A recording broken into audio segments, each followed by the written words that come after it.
قرآن پاک میں ہے کہ اقتربت الساعۃ وانشق القمر، قیامت آ گئی، چاند شق ہو گیا۔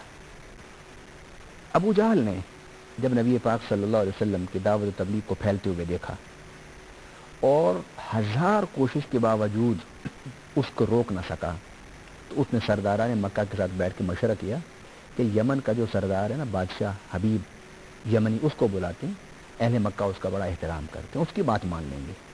حبیب یمنی کو بلایا گیا اور حبیب یمنی کو ابو جہل نے کہا کہ میرا بھتیجا ہے، اس نے نبوت کا اعلان کر دیا اور لوگ دھڑا دھڑ اس کی طرف جا رہے ہیں۔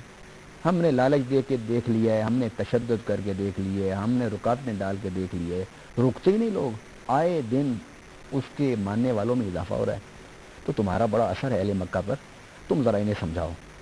تو حبیب یمنی نے کہا پہلے میری ملاقات کرواؤ، اگر وہ نبی ہیں تو یقیناً ان کے پاس کوئی نہ کوئی اس دعوے کی دلیل ہوگی، تو میں اس سے بات کرتا ہوں۔ تو ابو جہل نے کہا کہ زمین کی بات نہ کرنا اس سے، اس کا بڑا جادو چلتا ہے زمین پر۔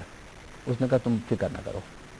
حضور صلی اللہ علیہ وسلم کو پیغام بھیجا گیا، آپ تشریف لے آئے۔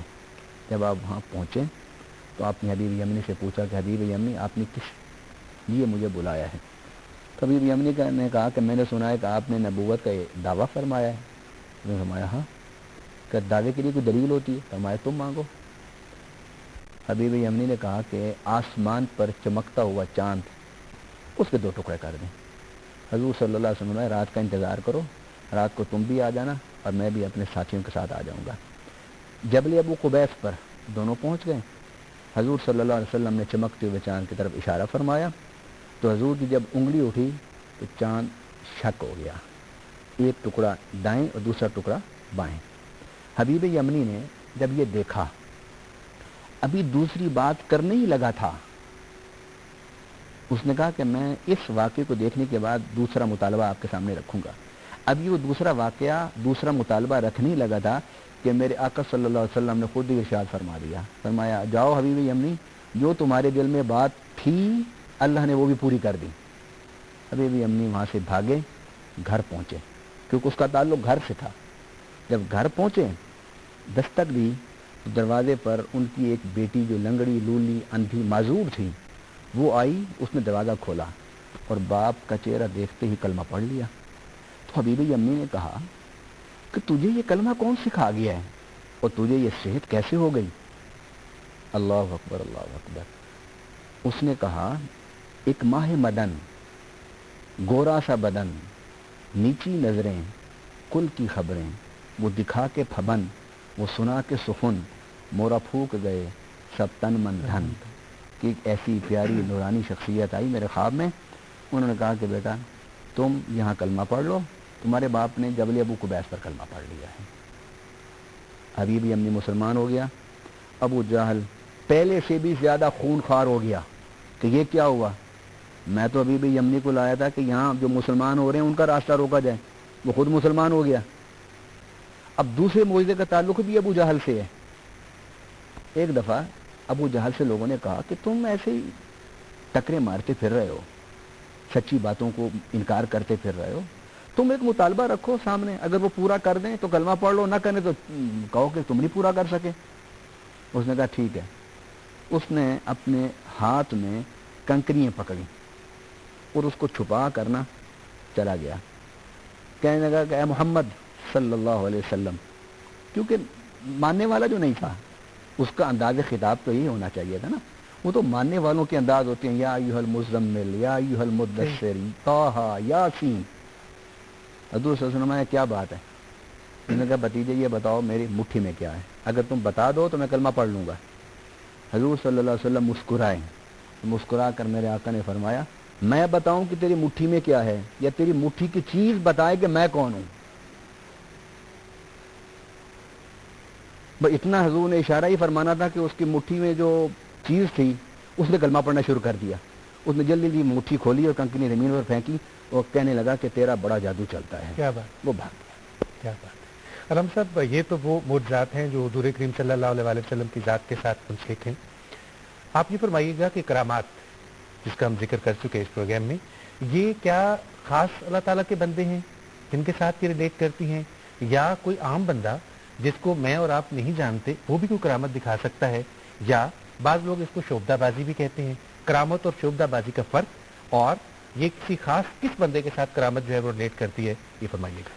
کرامت کے حوالے سے سب سے پہلی بات میں اپنے ناظرین سامعین کو خالص کتاب و سنت کی تعلیم کے حوالے سے بتانا چاہتا ہوں، اور بڑا اہم نقطہ ہے. نبی کو حکم ہے کہ اپنے معجزے کا اظہار کرے، ولی کو حکم ہے کہ اپنی کرامت کو چھپائے.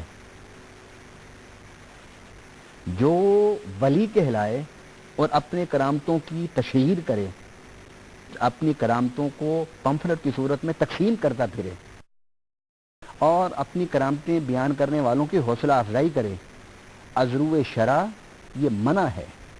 ایک بات. دوسری بات یہ کہ ولی کرامت دکھاتا نہیں ہے. کرامت کا معنی ہوتا ہے عزت دینا. بعض علماء کرام نے یہ فرمایا ہے کہ سب سے بڑی کرامت یہ ہوتی ہے ایک ولی کی کہ جب وہ دعا کے لیے ہاتھ اٹھاتا ہے تو اللہ تعالیٰ اس کی دعا کو قبول فرما لیتا ہے. کیا کہ ولی کی کرامت سب سے بڑی یہ کہ رب اس کی زبان کی لاج رکھ لیتا ہے، جو وہ کہتا ہے اللہ اسے پورا کر دیتا ہے.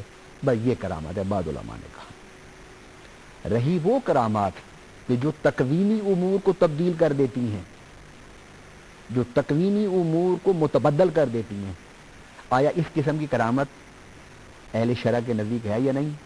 اکثر علماء، متکلمین، محققین کا یہ مسلک، یہ مذہب، یہ نظریہ ہے کہ وہ تکوینی معاملات میں تبدیلی اور تغیر بھی کرامات سے ہو جاتا ہے.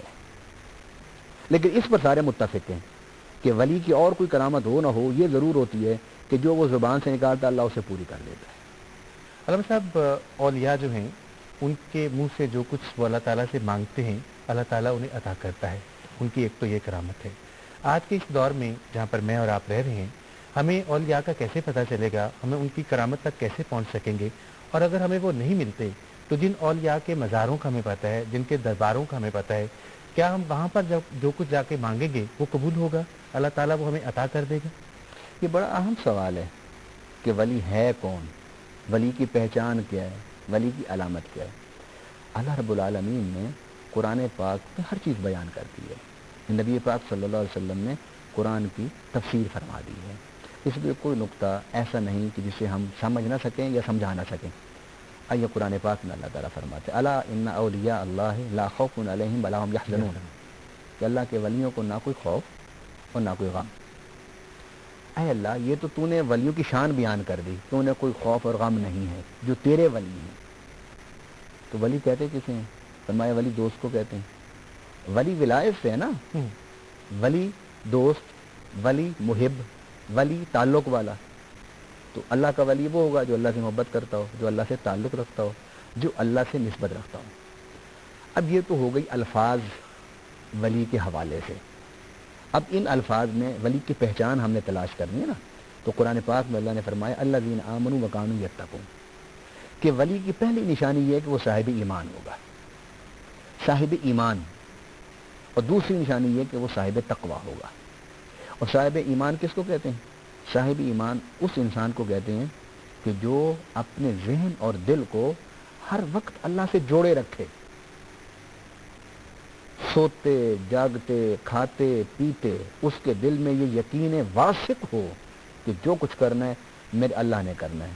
میں ایک بڑی شان والے رب کو مانتا ہوں، ایک بڑی آن والے رب کو مانتا ہوں، ایک بڑی قدرت والے رب کو مانتا ہوں، جس نے مجھے زندگی دی، جس نے مجھے عزت دی، جس نے مجھے اولاد دی، جس نے مجھے صحت دی. یعنی اللہ سے سب کچھ ہونے کا یقین کہ میں اتنی بڑی ذات کے ساتھ وابستہ ہو گیا ہوں جس نے مجھے روحانیت بھی دی ہے، مادیت بھی دی ہے، دنیا بھی دی ہے، آخرت بھی ہے. کوئی چیز بھی تو نہیں ہے دنیا کی اور آخرت کی جو اس نے مجھے نہیں دی، اور اس کو تھامنے کے بعد مجھے اور کہیں جانے کی ضرورت ہی نہیں ہے. یہ پہلی نشانی ہے ولی کی. اور یہ تقوی.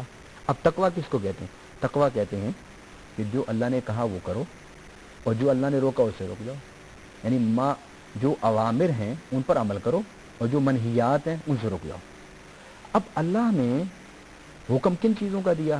ان میں دو قسم کی باتیں ہیں. اور کن چیزوں سے روکا؟ وہ بھی دو چیزیں. ایک حقوق اللہ ایک حقوق العباد. یعنی اسلام کے تصور ولایت میں رہبانیت کا کوئی شائبہ نہیں ہے. اسلام میں جو ولی ہوتا ہے وہ بھرپور ایک معاشرتی زندگی گزارتا ہے، کیونکہ نبی پاک صلی اللہ علیہ وسلم سے بڑھ کر کوئی ولی دنیا میں نہ آیا نہ آئے گا. نبی ولی بھی ہوتا ہے، رسول بھی ولی ہوتا ہے، صحابہ بھی ولی ہوتے ہیں، اہل بیت بھی ولی ہیں. علامہ صاحب، نبی بھی ولی ہوتا ہے، صحابہ بھی ولی ہوتے ہیں، اہل بیت بھی ولی ہوتے ہیں، اور آج کے اس دور میں ہم اولیاء کو کیسے تلاش کر سکتے ہیں، ہم اس پہ ضرور بات کریں گے، لیکن ہمیں جانا ہے ایک چھوٹے سے وقفے پر. آپ ہمارا ساتھ دیجیے گا. پروگرام اسلام اور انسان ابھی چل رہا ہے، آپ اسے دیکھ رہے ہیں. چھوٹا سا وقفہ، ہم آپ سے ابھی ملتے ہیں.